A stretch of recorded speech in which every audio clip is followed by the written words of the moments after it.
जन हितेशी, टीआरपी नहीं भरोसा आपका। देश में ही नहीं बल्कि पूरी दुनिया में इस समय स्टार्टअप एक ऐसा हॉट टॉपिक बन चुका है।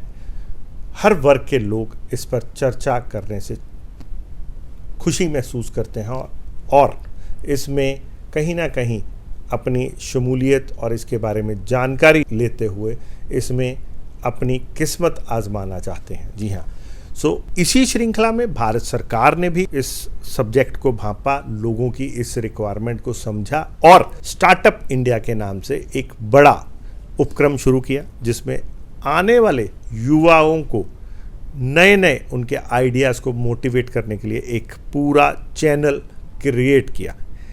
आज ऐसी ही एक शख्सियत से हम आपका तारीफ कराएंगे जो स्टार्टअप इंडिया की सीड फंडिंग के कमेटी को चेयर करते हैं। जी हाँ, चेयरमैन हरकेश मित्तल। जानते हैं इनसे कि क्या इस समय सरकार कर रही है ताकि और स्टार्टअप्स को किस तरह से बूस्टअप मिल रहा है इंडस्ट्री को, और सरकार की और भी पॉलिसियों के बारे में ज़रूर कुछ संक्षेप में जानकारी लेंगे। सर नमस्कार। नमस्कार। सबसे पहले तो मैं ये कहना चाहूँगा कि ये किस्मत की बात नहीं है कि स्टार्टअप में सक्सेस या फेल होना। जी, ये किस्मत इसमें कोई रोल नहीं प्ले करती। किसी भी आदमी या औरत की जो एबिलिटीज़ हैं या उसकी जो काबिलियत है या उसकी मेहनत जो है वो एक स्टार्टअप को सक्सेसफुल या अनसक्सेसफुल करती है। उसमें कुछ रिक्वायरमेंट्स हैं जिसके लिए कि सरकार जो है वो अपनी कोशिश की ज़रूरत होती है, और वो फंड अगर उनको एज रिस्क फ्री कैपिटल मिल जाए तो उससे अच्छी चीज़ कुछ नहीं हो सकती। क्योंकि कोई भी युवा जो है वो ये नहीं चाहता कि उस अपनी ज़िंदगी की शुरुआत जो है वो एक फेलियर के साथ करे या अनसक्सेसफुल होने के साथ करे। तो इसके लिए एक रिस्क होता है। हाँ, हर स्टार्टअप में, हर इंडस्ट्री के अंदर, हर एंटरप्रेन्योरशिप के कार्यक्रम में एक रिस्क फैक्टर रहता है, और सरकार का प्रयत्न ये है कि उस रिस्क को मिनिमाइज़ कैसे किया जाए ताकि उसका इफ़ेक्ट जो है एक स्टार्टअप के ऊपर लॉन्ग टर्म में ना आए। इस फंड के ज़रिए स्टार्टअप्स जो हैं वो अपना इनिशियल जो कैपिटल है ग्रांट के मोड में, लोन के मोड में या कन्वर्टेबल डिबेंचर्स के मोड में, ये 3 फॉर्म्स हैं असिस्टेंस की, जिसके अंतर्गत ये किसी भी स्टार्टअप को ये असिस्टेंस मिलती है। और सरकार ने एक और चीज़ की है कि ये फंड जो है ये इनक्यूबेटर्स के थ्रू दिया जाता है।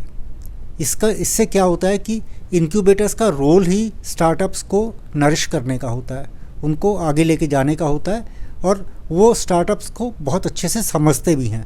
मतलब अगर हम बात करें तो शायद इनक्यूबेटर्स को हम ऐसे ले सकते हैं कि एक बच्चा जब चलना सीखना चाहिए तो उसको वो प्रॉपर वो गाइडेंस देते हैं कि कब उसको चलाना चाहिए, और माँ बाप की तरह उसको उंगली पकड़ के एक जगह तक पहुँचाते हैं। बिल्कुल, आपने सही कहा। मैं तो इनफैक्ट इससे भी एक स्टेज आगे जाऊंगा।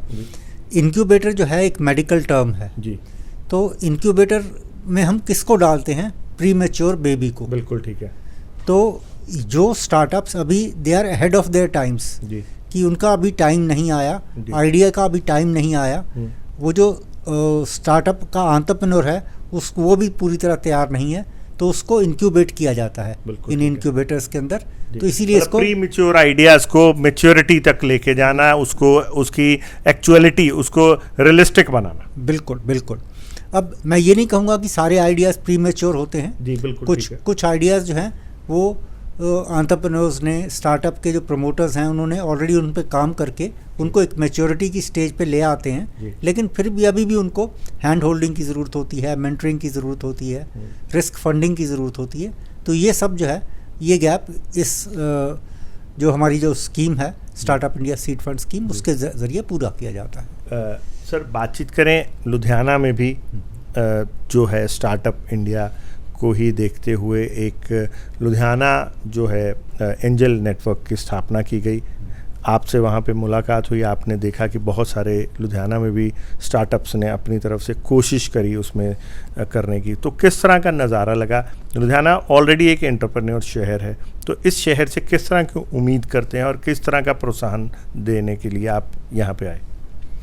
देखिए, सबसे बड़ी बात तो ये है कि लुधियाना की खासियत है कि ये एंटरप्रेन्योरशिप के नाम पे इंडिया के जो गणमान्य जो शहर हैं उसमें लुधियाना का नाम है। बिल्कुल ठीक है। ऐसी जगह पर एंटरप्रेन्योरशिप लोगों के खून में है बिल्कुल ठीक है। और हार्ड वर्क भी लोगों के खून में है। जी। तो ये दोनों का जो कॉम्बिनेशन है ये बहुत ही पोटेंट कॉम्बिनेशन है, बहुत ही अच्छा कॉम्बिनेशन है। तो इनको अगर जोड़ के लुधियाना के अंदर स्टार्टअप मूवमेंट की वेव शुरू हो जाती है तो इससे अच्छी चीज़ और कुछ हो ही नहीं सकती। और मेरे आने का मकसद जो यहाँ पे था वो ये है कि यहाँ पर एक बहुत बढ़िया इनिशिएटिव प्राइवेट सेक्टर ने और गवर्नमेंट ने और पब्लिक इंस्टीट्यूशंस ने मिलके लिया है। जी।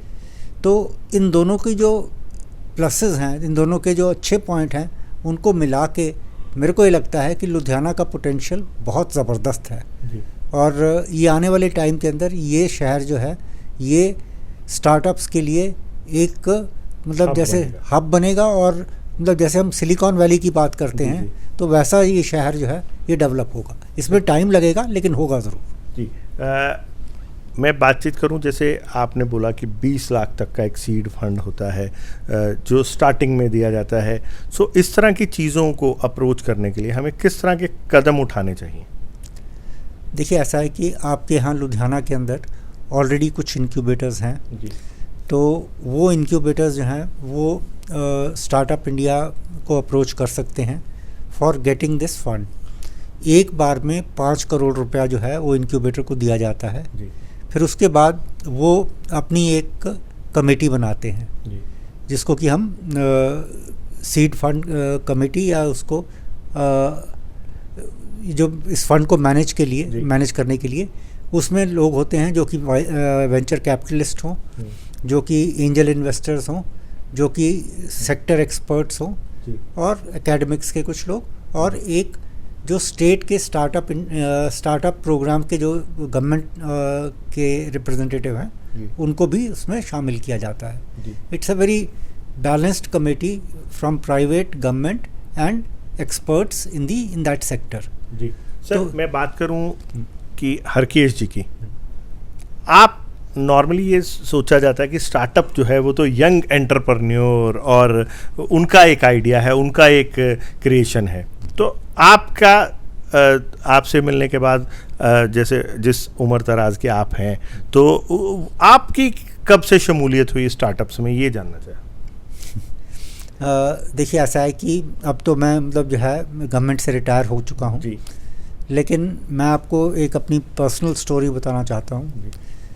मैं शुरू से ही एक स्टार्टअप या एक एंटरप्रेन्योर बनना चाहता था।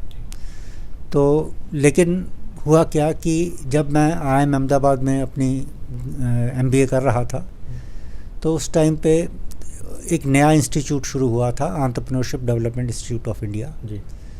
तो वो उस टाइम पे एक प्रोग्राम कर रहे थे, how to start your own business. जी।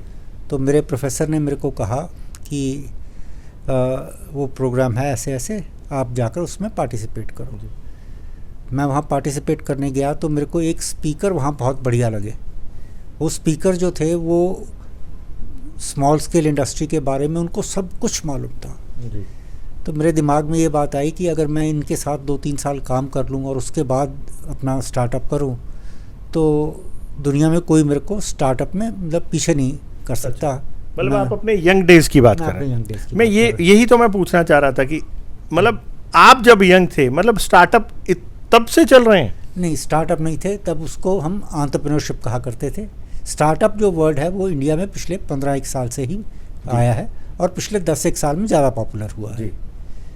तो मैं तो एंटरप्रेन्योर बनने गया था, तो मेरा लोन भी मंजूर था, मेरे को इंडस्ट्रियल शेड भी एलोकेट हो गया था, सब कुछ हो गया था। जी। तो मैं मतलब जो है जब वो मैंने कोर्स अटेंड किया तो मैंने को ये लगा कि 2-3 साल अगर मैं इनके साथ काम कर लूँगा मेरे को और नॉलेज हो जाएगी। जी। बस मतलब वो जो सोच थी वो मेरी मतलब जो है उसके बाद मैं कभी स्टार्टअप नहीं कर पाया, मैं एंटरप्रेन्योर नहीं बन पाया। क्योंकि क्या है कि नॉलेज इम्पॉर्टेंट है but action is more important. बिल्कुल ठीक है।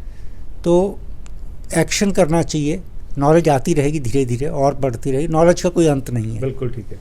तो मैं एक मैसेज तो आपके माध्यम से ये देना चाहता हूँ कि स्टार्ट द एक्शन, कि एक्शन शुरू करो जी। अपने आप नॉलेज भी आ जाएगी और आपका मतलब आगे रास्ता खुलता तो चला जाएगा। स्टार्टअप्स में एक्शन ज़रूरी है या नॉलेज? देखिए, ज़रूरी तो दोनों हैं, जी लेकिन क्या है कि ज़्यादातर जो यंगस्टर हैं वो नॉलेज के पीछे भागते हुए कई बार एक्शन को पीछे छोड़ देते हैं, एक्शन ज़्यादा डिले कर जाते हैं। एक्शन ज़्यादा डिले कर जाते तो हैं। इसीलिए क्या मैं आपकी बात समझूं तो क्या कहीं यही तो नहीं रीज़न बहुत सारे स्टार्टअप जो प्रीमेच्योरिटी में ही मतलब रह जाते हैं पीछे? बिल्कुल सही बात है। दूसरी चीज़ जो है एक दूसरा बड़ा रीज़न ये है फियर ऑफ फेलियर। जी एक तो एक्शन नहीं करते, दूसरा फियर ऑफ फेलियर। जी फियर ऑफ फेलियर की सबसे बड़ी जो कारण है उसमें आदमी डर के कारण जो है वो आगे नहीं बढ़ पाता, बिल्कुल ठीक है। और इसीलिए एक्शन नहीं लेता। और उसका एक अहम कारण जो है वो ये है कि वो अपना फाइनेंशियल रिस्क लेने में दिक्कत उसको ज़्यादा आती है, जी क्योंकि ज़्यादातर बच्चे जो हैं वो मिडिल क्लास फैमिलीज से हैं। बिल्कुल ठीक है। तो मिडिल क्लास फैमिलीज़ के बच्चे जो हैं वो पेरेंट्स के ऊपर मतलब एडिशनल बर्डन नहीं भरना चाहते, उनसे और रिसोर्सेज नहीं लेना चाहते। तो इसीलिए मतलब जो है सरकार ऐसी स्कीम्स लेके आई है जी। कि जिससे कि सर, वो मुझे आपकी इसी बात से एक कहावत याद होगी, necessity is the mother of invention. So sir idea तो वहीं से निकलेगा, ठीक है। तो इसलिए फिर वहीं पे हैंड होल्डिंग की ज़रूरत है। अगर कहीं जो बड़े बड़े हैं जो पहले से रिसोर्सफुल हैं उनके पास अगर आइडिया आए तो उनको तो फंड की ज़रूरत ही नहीं है। हाँ, बिल्कुल सही बात है आपकी कि उनको फ़ंड की ज़रूरत नहीं है। लेकिन फिर भी क्या है कि ये जो फंडिंग है इसको हम स्मार्ट कैपिटल बोलते हैं। Okay, smart capital. Smart capital का मेरा मतलब ये है कि ये सिर्फ पैसा नहीं है, इसके साथ आपको मेंटरिंग, आपको गाइडेंस, आपको नेटवर्क और दूसरी चीज़ें मिलती हैं। जी आपको एंजल नेटवर्क्स, आपको वेंचर कैपिटलिस्ट, जी आपको इंक्यूबेटर्स, जी ये सब के साथ आपके ताल्लुकात बढ़ते हैं जब आप एक मतलब एक चैनल के थ्रू जाते हैं। बिल्कुल ठीक है। तो ये एक सर लुधियाना के जो स्टार्टअप्स को आज आप मिले, पंजाब के जो स्टार्टअप्स आपको मिले, उन्हें अंत में क्या मैसेज देना चाहेंगे?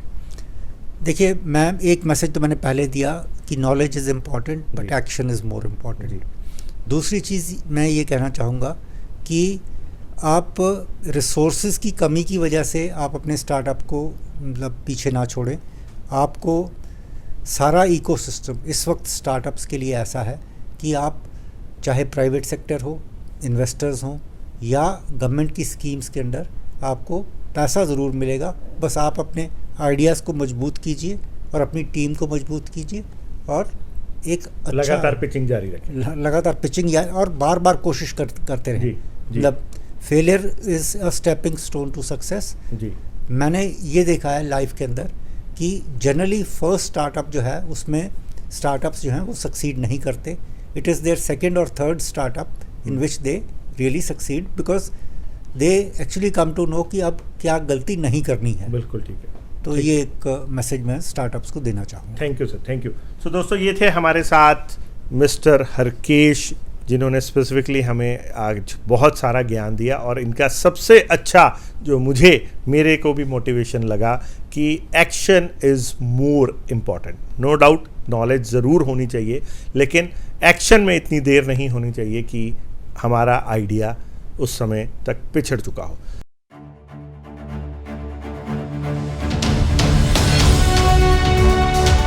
जन हितेशी, टीआरपी नहीं भरोसा आपका।